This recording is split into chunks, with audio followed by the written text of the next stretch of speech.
बिस्मिल्लाहिर्रहमानिर्रहीम। अस्सलाम वालेकुम व्यूअर्स, कैसे हैं आप लोग?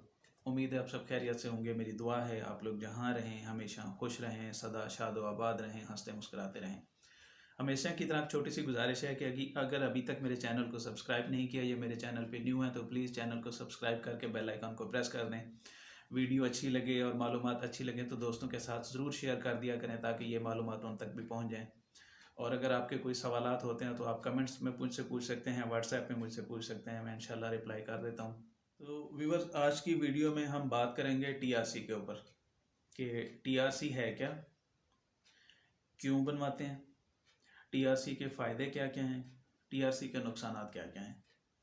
तो सबसे पहले शुरू करते हैं कि टीआरसी है क्या। बेसिकली जब आप तुर्की में आते हैं विज़िट वीज़ा के ऊपर और आपने यहाँ पे अपने विज़िट वीज़ा की मुद्दत से ज़्यादा अरसा स्टे करना है, वो किसी भी मकसद के लिए हो सकता है, तो आप टीआरसी अप्लाई करते हैं।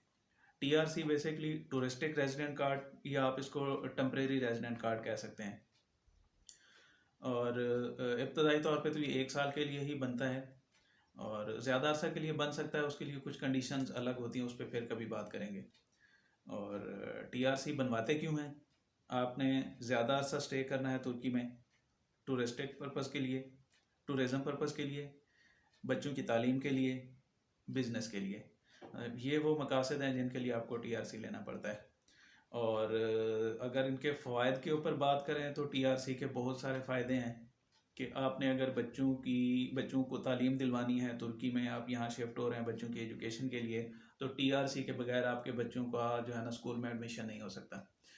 तो एक बहुत बड़ा फ़ायदा तो यही है कि टीआरसी के ऊपर आपके बच्चों को टर्की के स्कूलों में दाखिला मिल जाता है। दूसरा बड़ा फ़ायदा ये है कि जब आप टीआरसी ले लेते हैं, आप 1 साल यहाँ पे स्टे कर सकते हैं, आप पूरा तुर्की घूमें फिरें, कोई पाबंदी नहीं है कि आपने टीआरसी किसी भी शहर से बनवाया है, आप पूरे टर्की में घूम सकते हैं, कोई इस पे वो नहीं है। उसके अलावा आपने बिज़नेस करना है तो बिज़नेस के लिए भी आपको टीआरसी बनवाना पड़ेगा। टीआरसी के ऊपर आप अपना यहाँ पे बिज़नेस स्टार्ट कर सकते हैं। बिज़नेस रजिस्ट्रेशन का एक अलग प्रोसेस है। टीआरसी के ऊपर आप यहाँ पे घर खरीद सकते हैं, आप प्रॉपर्टी खरीद सकते हैं। तो ये तो मोटे मोटे फ़वायद हैं टीआरसी के। इसके अलावा ये है कि जब आप विज़िट वीज़ा पे टर्की आते हैं घूमने के लिए, तो विज़िट वीज़ा तो आपको मिलता है सिंगल एंट्री। आप आते हैं एक दफ़ा टर्की घूमते हैं फिर वापस चले जाते हैं। अगर आप टीआरसी ले लेते हैं तो टीआरसी का आपको ये फ़ायदा है वो 1 साल के लिए है, तो उस 1 साल की मुद्दत में आप जितनी दफ़ा चाहें पाकिस्तान जा सकते हैं और जितनी दफ़ा चाहें टर्की आ सकते हैं, उसके लिए दोबारा आपको वीज़े की ज़रूरत नहीं होती। तो ये तो थे मोटे मोटे फ़वायद। ठीक है, अब बात कर लेते हैं कि टीआरसी कहाँ से बनवाना ज़्यादा फ़ायदेमंद है। ठीक है, मैं ज़्यादा फ़ायदेमंद की बात कर रहा हूँ। वैसे तो आप जहाँ से मर्ज़ी बनवाएं उसके फ़ायदे ही फ़ायदे हैं। नुकसानात किस सूरत में हैं आगे चल के बात करते हैं। मेरे ख्याल से, मेरी मालूमात के मुताबिक टीआरसी बड़े शहर से अप्लाई करना चाहिए। ठीक है, उसके 3-4 फ़ायदे मैं आपको बता देता हूँ कि आपने टीआरसी लिया है बच्चों की तालीम के लिए, तो छोटे शहर से अगर आप टीआरसी अप्लाई कर रहे हैं तो छोटे शहरों में एजुकेशन की उतनी अपॉर्चुनिटीज़ नहीं होती बनिस्बत बड़े शहरों के। अगर आप बिज़नेस पॉइंट ऑफ व्यू से टीआरसी अप्लाई करते हैं तो जाहिर सी बात है बिज़नेस की अपॉर्चुनिटीज़ भी बड़े शहरों में ज़्यादा होते हैं बनिस्बत छोटे शहरों की। अगर आपने वैसे रहना है, घूमना फिरना है, तो भी जाहिर सी बात है विजिटिंग प्लेसेस बड़े शहरों में ज़्यादा हैं। रहने के लिए बड़े शहर इसलिए ठीक हैं कि देखें, जब आप किसी भी मुल्क से टर्की आते हैं, चाहे आप पाकिस्तान से आ रहे हैं, आप इंडिया से आ रहे हैं, आप बांग्लादेश से आ रहे हैं, यहाँ पे आप टीआरसी लेते हैं तो यकीनन आपको यहाँ पे घर लेना पड़ता है, चाहे आप अपना परचेज़ करें चाहे आप रेंट पे लें। फिर घर के लिए आपको चीज़ें परचेज़ करनी पड़ती हैं। ठीक है, अगर मेरी तरह आपका बजट कम है और आप सारी न्यू चीज़ें नहीं परचेज़ करते तो यहाँ पे बड़े शहरों में ये अपॉर्चुनिटीज़ हैं, आपको यूज्ड सामान मिल जाता है, सेकंड हैंड सामान मिल जाता है, घर का मुकम्मल सामान मिल जाता है और बहुत रीज़नेबल प्राइस में मिल जाता है। जबकि छोटे शहरों में आपको थोड़ा सा इसके लिए बहुत ज़्यादा स्ट्रगल करनी पड़ती है। तो उसके अलावा बच्चों की तालीम की बात हो गई, बिज़नेस की बात हो गई, रहने के हवाले से बात हो गई। बच्चों की तालीम के हवाले से ही एक और पॉइंट का इजाफा कर दूं कि यूनिवर्सिटीज़ या तो नहीं होती छोटे शहरों में, या होती हैं तो शायद कोई एक आध होती है। और आपके बच्चे ने अगर कोई अपनी स्पेशल फील्ड मुंतखब की हुई है जिसमें उसने जाना है, जो सब्जेक्ट उसने जिसमें स्टडी करनी है, वो अगर नहीं मिलता उस सिटी में, तो फिर आपको बड़े सिटी की तरफ देखना पड़ता है। तो उसमें क्या होता है कि फिर आपको मूव करना पड़ता है। अगर आप अपना मुल्क छोड़ के टर्की में आए हैं, फिर आप एक जगह पे बैठें और फिर बच्चों को तालीम के लिए आपको दूसरे शहरों के लिए मतलब अप्लाई करना पड़े या दूसरे शहरों में जाना पड़े, या आप किसी और शहर में रह रहे हैं, बच्चे को किसी और शहर में आपको शिफ्ट करना पड़े, तो ये वो बेसिकली छोटी छोटी चीज़ें हैं जिस दिन से आपके अखराजात बढ़ जाते हैं।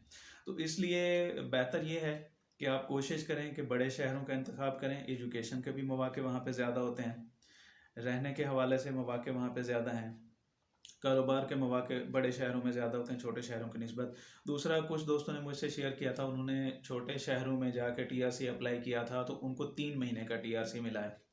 तो मेरे हिसाब से तो ये भी एक बहुत बड़ा लॉस है कि आपने इतनी स्ट्रगल की, आपने घर किराए पे लिया, आपने रेंट एग्रीमेंट कराया, नोटर के ऑफिस में फ़ीस पे की, आपने इंश्योरेंस बनवाई अपनी, आपने फ़ाइल तैयार करवाई, आपने किसी को कमीशन दिया उसका, ठीक है। अप्लाई तो आपने किया 1 साल के लिए, लेकिन वो आपको टीआरसी अगर 3 महीने का मिलता है तो ज़ाहिर सी बात है 3 महीने बाद फिर से वही सारी चीज़ें आपको करनी पड़ेंगी। नया रेंट एग्रीमेंट बनवाना पड़ेगा, आपको दोबारा से इंश्योरेंस करवानी पड़ेगी, आपको अपनी फ़ाइल दोबारा तैयार करानी पड़ेगी, फिर किसी को कमीशन देना पड़ेगा, तो इसमें आपके पैसे का लॉस ज़्यादा है।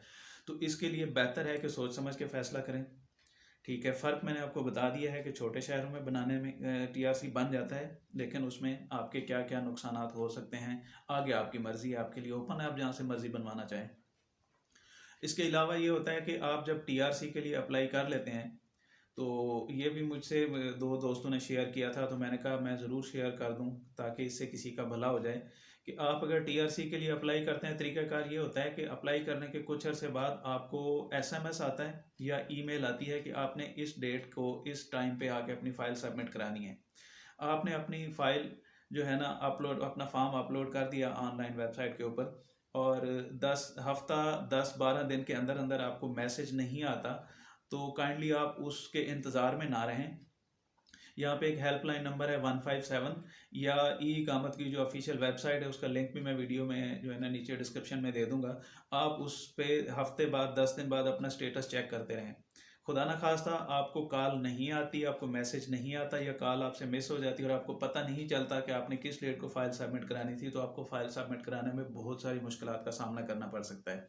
तो इसके लिए मोहतात रहिएगा, आप इसको टाइमली चेक करते रहें। ये तो थी टीआरसी के हवाले से कुछ बुनियादी और ज़रूरी बातें, उम्मीद है आपको पसंद आई होंगी। अपने कमेंट्स में ज़रूर बताइएगा, अपनी राय का इजहार ज़रूर कीजिएगा कि आप आज की ये वीडियो आपको कैसी लगी, और मज़ीद आप किस किस्म की मालूमात लेना चाहते हैं मुझे कमेंट्स में ज़रूर बताइएगा। इंशाल्लाह मैं आपसे ज़रूर वो मालूमात शेयर करूँगा। तो दुआओं में याद रखिएगा, तब तक के लिए अल्लाह हाफ़िज़। पाकिस्तान जिंदाबाद, टर्की जिंदाबाद।